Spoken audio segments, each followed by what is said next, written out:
Hey guys, what's good? You're watching Cat's Corner episode 12. We have a special guest today, Baby G, right here. What's up? He's probably going to chime in here and there.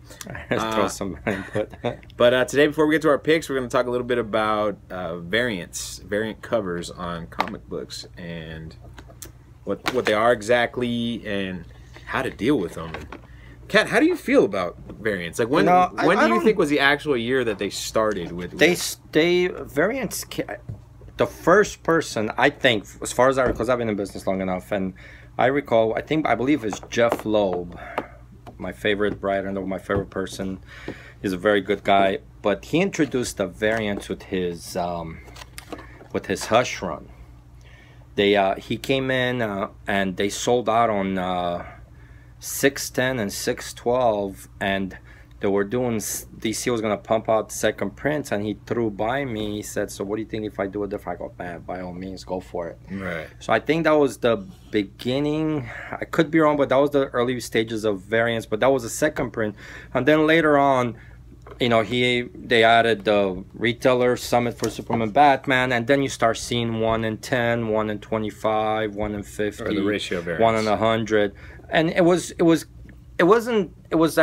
tool for the publisher to get the dealers to increase their orders. I mean, look, if you're selling, 90 copies of a title, and they have a 1 in 100, you're 10 away from, get the 10, get the extra 10. Right. You get the extra one. So that was the mentality. However close you were, if the dealer wanted to participate in it, they would get their numbers up, the dealer would get that 1 in 100, then you do what you want with them. The problem is a lot of dealers, and I remember having conversation with a lot of friends at the time that, and they weren't necessarily keen on ordering those extra 10, that extra 5, whatever, 20. Like, I don't want to give them money for that. So variants have always had that lower print run, right? To it, because again, a lot of dealers do an order, and it was a ratio. But then over time, what it became the variants. Now you moved later on from the early 2000s when the numbers were high. Now you're talking lower numbers. Now variants are being used. You have Marvel does the open order variants, just like DC. They have open order variants. Yeah. A lot of smaller publishers, they do 2 covers for almost every title they have.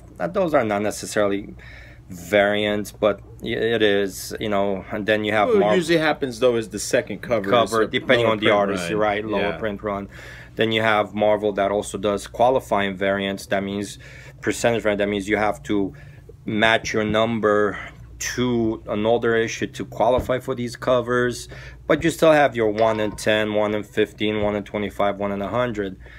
Nowadays, they're being used as a way to pump up their numbers at the printer, because the numbers have slowed down on a lot of books. So it becomes an issue where, people, they complain, oh man, too many variants to this. Look, guys, they're more manufacturing. They manufacture a product, which is comic books. They don't care. They got to get their numbers up at the printer. And if variants are a way to do it, that's the way they're going to do it. I mean, you're not forced to buy it as a retailer. You're not forced to buy it as a consumer. Again, they just put it out there. It's there for them to reach those numbers at the printer. I don't care. I mean, what makes for sales, makes, gambling, it's like people complain, you get your hits, your misses, whatever. I mean, it's part of the collecting world. Right. It's there. They're here to stay. I don't think they're going to go away. I personally don't care for the website exclusive. That's where I draw the line in my personal taste. And collector mentality is like, I don't do website exclusive. I don't consider those variants. Right. That's them. That's these guys on the side making money, which I don't know. I'm not keen on them. Yeah. So that means is that there's specific websites that have a variant for an issue, a variant cover for an issue, and you can only get it through them. And what I've noticed is in the last few years, like, one store did it did okay, then every store did it. So a new book comes out and there's 50 different covers. I had one back in the day for Hero Bear and the Kid #1. Me and a friend of mine, Tony, at Crazy Cat Comics back in the day, we did a variant for that book. It was cool, nothing, it's cool to see your name on there, but after a while, it's again, people get excited, these dealers, oh man, I got this. But you have to order so many. You have to order whatever the number Marvel wants you to order, or DC, of both regular and sketch. you're not gonna sell it. I mean, then you're competing against somebody like Scott Campbell or Rob Liefeld or all these Matina, you know, all these other guys, Tyler Kirkham, that they have a following already. Right. So when you have, I mean, the consumer is gonna buy the book that they're gonna, with the name that they're gonna, Right. they know that's more stable. And when did artists start releasing their own variant covers? I think it all has to do with, personally, with eBay and the internet. You know, Okay. with sketches, with people going to cons, getting these sketches, then flipping them on eBay. You know, you get a free sketch, all of a sudden you go on eBay and it's 100,000, whatever. You know, these guys are like, well, shit. I mean, I might as well do my own cover, Right. and charge the 30, 40 bucks, 50 bucks for the set, and I make the money. Yeah. And in a way, you know, yeah, it's great for them, but it's killing desire on some guys, like Scott Campbell, for instance. Because of that, I've noticed a lot of his run variants are slowing down in price and in demand. You know, Yeah. only a few are staying up at that high demand level. You know, It's because you can go to a con and probably get it from them there anyways. so There's you know, that stuff like well, that. he's got cooler variants on his website than he does for some of these issues Right. when they come out. So it's tough. I like the early 2000 variants. You know, you had guys that actually were drawing. They didn't separate themselves from the print runs, lower print runs. You know, you see the boom with a lot of DC variants lately. You know? Right. Because again, you know, you get Adam Hughes. You know, when's the last time he's done anything? So all of a sudden you have his Teen Titans 75 1 in 10 variant that. Yeah. You couldn't give it away when it first came out. It was like $10-15 book. Now, you know, I'm flipping a 9.8 for, you know, $800-900. So why do you think these books, like, no one was buying them when they came out? Well, I mean, they felt it was already too much, and they were still like a new product. They weren't quite keen on, oh, I don't want to spend. Everybody, like from the dealer to the collector, did not want to spend the extra money, because with the variants, you know, you know, I mean, if I have to order 10 copies to get one, that's $20 for one book. I mean, it's gonna carry a higher price tag, and depending on the demand at the time, I mean, you have books that were going for hundreds, you know, $50, $100, $200 right off the bat, and a lot of people didn't see the need to spend that extra money. You had a few, Right. and, you know, and they stayed with it. You know, now all of a sudden you don't have anything really cool looking on the market, so everybody's going back. Oh man, I want that Adam Hughes variant, you know, from that, or I want this Wolverine sketch cover by Liam Sharp from Wolverine 310, or the color version, you know, the Black Cat, you know, Amazing Spider-Man Presents Black Cat by Campbell, or the Right. Lotto variants. I mean, they're insane. You know, again, lower print runs. Good luck finding them out there. Right. You know, and they had time to mature. They've been on the market for, I mean, they have time to mature. I mean, look at the Venom variants from 2012. Right. You know, nobody really cared for them, but now, oh my God, they're in the hundreds and thousands of dollars. You know, Cat has definitely paid his rent with some Venom variants. yeah, you know, I've had the Mary Jane variant, you know, and I've had 4 copies, and I think I sold 3 at $1,500 each, and then I had a 9.8 that went for $5,000. You know. And I got a call last week. Somebody's looking for that same variant. It's like, wow, you know, people are still wanting them, you know. And some of the other titles that had that month, they're getting harder to find themselves, like the X-Force variant. Right. The Venom variant for that year, oh my God, that thing raw is going for like $2-3 I believe. Or I sold, yeah, like either $1,500 to $2,000. You know, somebody was asking raw on eBay, and I'm like, wow, man, I wish I had a few more of those. You know. And who did the cover on that? Oh God, I think it was Opena, because it was the Uncanny X-Force with Hickman and Opena at the time. Yeah. So it was beautiful cover. You know, look it up. I mean, it's a beautiful image. So, you know, you had cool stuff, and again, maturity on the market. You know, like a fine wine that had time to age and accrue value and demand. Now let me ask you something. Of all these variants that you've sold over the years that are getting hot now, are there specific artists that you should target if you want to go after something like that? Man, I had a 667, the Lotto variant. I told you. Yeah. 9.8. I sold it for $9,000. somebody told me they saw one on eBay for 20 grand. I'm like, fudge, man, you know. But you don't know. You go with the. That's stable, right? Yeah. Okay. I know you go with. I mean, you know, you always look for the lotto, but he hasn't done anything recently new. So now what? Well, he hasn't done any like ratios. He's done, like, yeah. regular covers. I mean, you look for like a Matina. Okay. Matina was one of the guys that did a few back and now he's starting to spread himself more. But the one that came out as surprise was last week's Spawn, because on the solicitations it wasn't him. It was Kudrowski and some Alexander, and then on one of them the sketch was supposed to be McFarlane. So book ships out, Matina straight across. I was like, whoa, where did this come from? That book was gone like, you know, nuts. So it was last minute changes. Who knows what that cover will be like, you know, when the movie comes out. Right. You know, you look at the you look at the, and it's funny because Marvel is the one that you should look at more so than DC. Yeah. In my opinion, and it's becoming an issue that I've noticed with Marvel. I think with the DC too, like the only artists that really seem to do well with their variants is Adam Hughes. You got Stanley R. Germ, right? But he's new, like, but he's recent, new. But yeah. He's it's you got to look at Marvel, because what Marvel's doing too is it shifted to where before, like starting with the 90s, the late 90s with McFarlane, all these image guys, you know, Life LE, creating image and creating an artist demanding market. Marvel in the last few years, because of the way numbers are, they've shifted. I mean, they're not going to pay top dollar. Right. So what they're doing is they're getting you new artists that in the beginning people are like, who's this Checheto guy? You know, who is this guy? You know, and it's like, no, they get ignored. And now 5-6 years later, all of a sudden, you know, Checheto covers going for the She-Hulk. I think, was it the She-Hulk that he did, or who did that?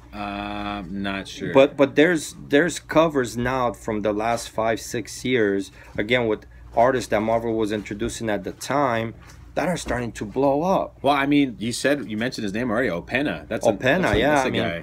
Like, you know, I feel like he started blowing up recently after he did his image book. Yeah, right? with the Seven to Eternity. Seven to Eternity. Yeah.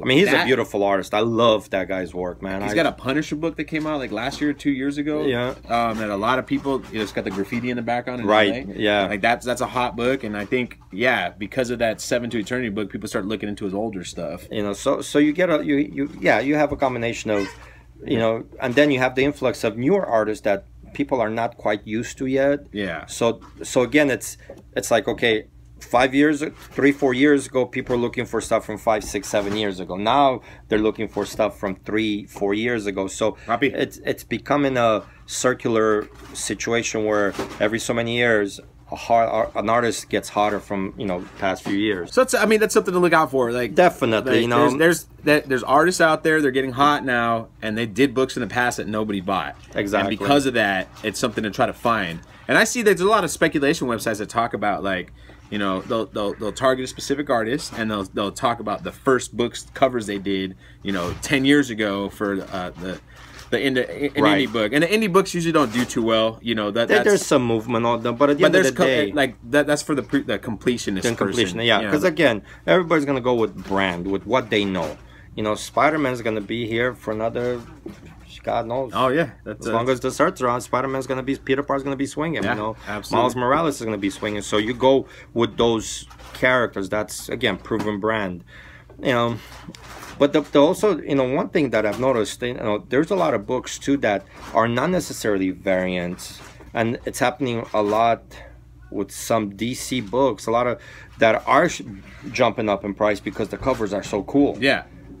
Pre-52 DC is nice. I mean, there's a lot of stuff pre-52 that has gone up in value, and it still could go up. Other stuff that could go up in value. I mean, the Jock cover from Detective Comics, right, where you have the bats and the red and black bats making Joker's face. Yeah, that's $100 book, and it's just a regular cover. Yeah, you know, so there's no rhyme or reason.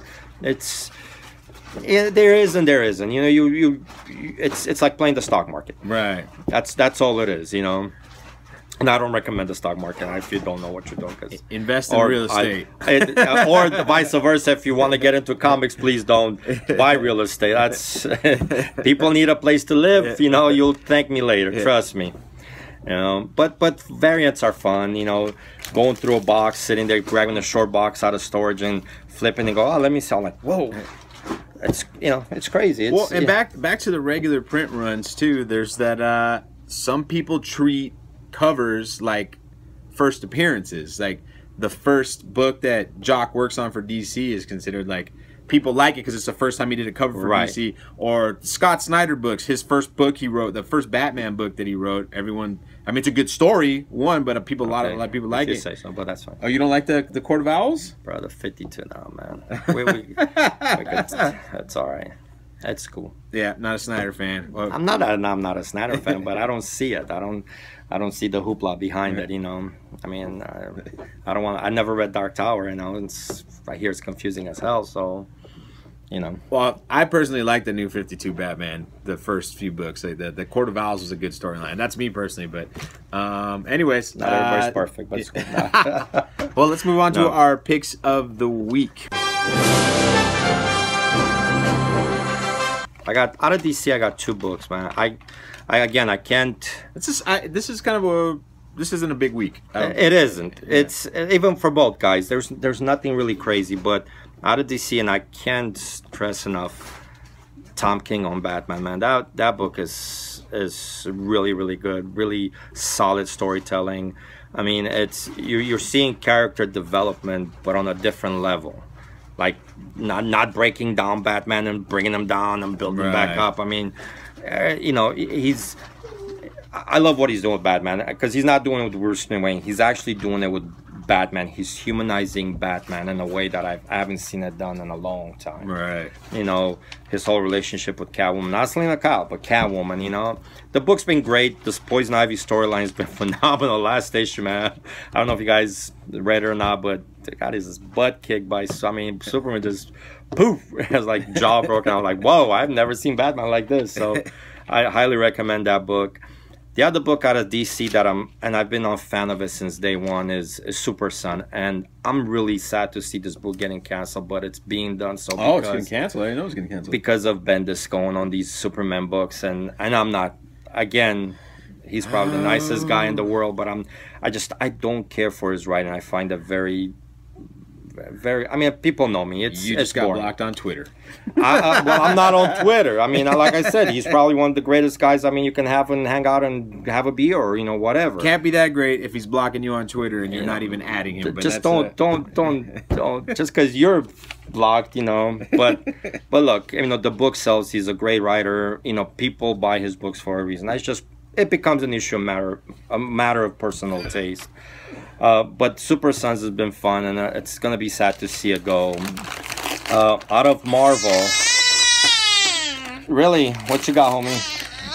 This is his new thing. His new picks. Out of Marvel, we have part 2 of. Oh, I got DC picks. What you got? Oh, sorry, I apologize. Yeah, go for it. Oh, he's doing the variant. Yeah, sorry, I forget. Batman 43 B cover, Coipel. I mean, he's got his own little style. They're pretty. That's nice. A guy, Coipel, man. That's a guy. Exactly. That's a guy to think about in the future. Yeah. Look up some of his stuff. The B covers are always lower ratio. Batwoman number 13. The B cover is a Lee Bermejo cover. I'm a big fan of Lee Bermejo. I like his style. Not for everyone. Not everyone likes him, but personally, the cover looks a good guy. Nice. Yeah, clean art. Something to check out. And then Nightwing number 41 is another artist to keep a lookout for. The variant cover is Yasmin Putri. She did the cover for the Batgirl, the first appearance. She's been around for DC for a while. She's pretty solid. But I think she's starting to pick up. A lot of people are really into her covers, and it's a nice cover too. Check out for Nightwing. But what you got for image? Because I see you got Kill or Be Killed, but that's like a given. Yeah. Just for reading, another reading book. Ed Brubaker, another crime book. Kill or Be Killed number 17, and then Monstrous number 15 by Marjorie Liu. Marjorie Liu. It's been a hot book, and it's back. It's back to regular schedule. something to check out from Image. Just another reader, and people seem to like that book too. It usually sells out. On the Marvel end, we're talking Avengers 685, Part 2 of the Return of Bruce Banner, Right. the Immortal Hulk. I mean, it's been, that last issue was a hell of a read. I mean, he's just beating the hell out of everybody yet again. The Terry Dodson B cover on that is sold out. That's one of those what do they call it? Is it the percentage? Legacy It's cover? a legacy cover, yeah. Yeah, I don't know if lately I gotta, if they're percentage or open orders, because Marvel lately has been doing a lot of open orders too. I've been liking Greg Pak on Incredible Hulk. I mean, with the whole totally awesome Hulk storyline, you've seen a different side of Amadeus Cho, at least of the Hulk. One of my top picks, and that's been around. I mean, I'm loving Jason Aaron on Thor, pardon me. And 705 comes up tomorrow, and I can't wait to read that book. It's been a hell of a storyline. Jane Foster. I mean, I know a lot of people are like, oh, it's not my Thor. It's like, look, man, it's not the first time somebody else has the hammer. He's getting it back, So enjoy it while it's being told. And it's been a hell of a story with Jane Foster, and this is her battle with Mangog, and I can't wait to read that. Then you also have Thanos 17. Which again, it's sold out at Midtown and probably at the distributor level also, and that book just seems to climb and climb and climb. I don't know, where's this book gonna stop? So if you're a Danny Cates fan, make sure you pick up his Venom #1 when that rolls around. Don't sleep on that one. And then Weapon H #1. I mean, it's not sold out, but Greg Pak did a hell of a job with that storyline, and it's something to check out too. I mean, I'm sure there's like #1. Yeah, so and I'll guarantee you'll see this character in the Marvel movies soon enough. They own the character. It's not. I mean, it's not Hulk. It's not Wolverine. It's an amalgamation. It's amalgamation that So don't be surprised if you see that character in one of their movies soon. And for me, Marvel picks. There's Old Man Hawkeye, second print. It's a Chichetto cover. Something to check out. Amazing Spider-Man 796 second print. Another variant cover, and it's got the Carnage on it. Carnage on the cover. And there's I hear there's a Virgin website. Somebody has a Virgin website exclusive of that particular second print. And then you didn't mention. Did you mention Art Germ? No, I will let you do it. But so Thor 705's got an Art Germ B cover variant with Jane Foster Thor on the cover, like we talked about. I think this is his first Marvel. Is this his first Marvel? I think it might be. Yeah. This is his first Marvel cover. So yeah, it could something be. to try to pick up. It's not sold out yet on Midtown, so people might not even realize that it's a thing. Exactly. So something to get your hands on. Art Germ is really popular right now, and I think he's going to be one of those guys in a few years where people are going to go back and try to get all of his stuff. Try to figure it out. Yeah. So grab it. And speaking of Art Germs, if you're at WonderCon this weekend, the foil cover of his last Supergirl from last week is going to be at the I can't remember what the company's name is, but they've been putting out foil covers at every convention lately, and that one's already going for $30 online pre-sale. So check it out. And I mean, that's about it for me, Marvel-wise. It's kind of a light week. It's a light week, but there's a few solid books from a few different places. I mean, you got DC, you got Image, Marvel's, and again, I know people say I'm a Marvel head, but look, I love good stories. Give me a good story, and I'll talk about it. Right. But so far, they've really been buckling down since the whole Secret Wars mess, and they're giving us fans good solid stories. So, follow it up. But again, there's a lot of other stuff out on the market, and support. All right, guys, and you know the drill. Smash that like button, subscribe, leave comments, let us know what you think. If you're listening to us on iTunes, make sure to review the podcast. Give us 5 stars so other people can find it, and we will see you next time. And again, put the iPod down, go out and support a comic book store wherever you're at, buy some comics, and enjoy. See you guys next week.